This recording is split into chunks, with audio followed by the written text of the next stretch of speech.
Well, I've been spending a lot of time with Dad over the last few months and just watching him deteriorate.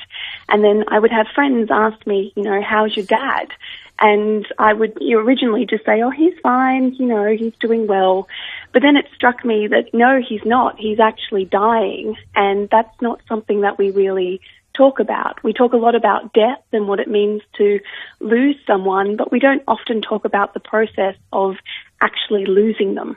You feel like you can't grieve them because they're still there, but you know that they're not going to be there for much longer. So all of your time that is spent with them is sort of coloured by this grief, and you're trying to cram in memories, and you're trying to, be happy and make these final months, years, whatever it is for you, happy and memorable.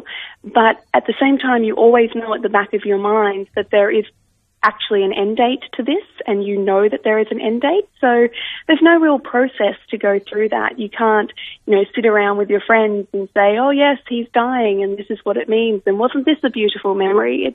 It's very difficult, I think, to wrap your head around. Dad likes to laugh about it and tell us, that what he'll be doing while he's watching us from wherever he ends up. So we tend to laugh, but then we start to cry because we know that it's imminent.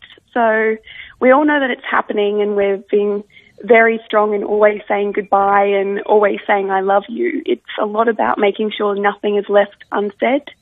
A Death Cafe is a social franchise which has gone international.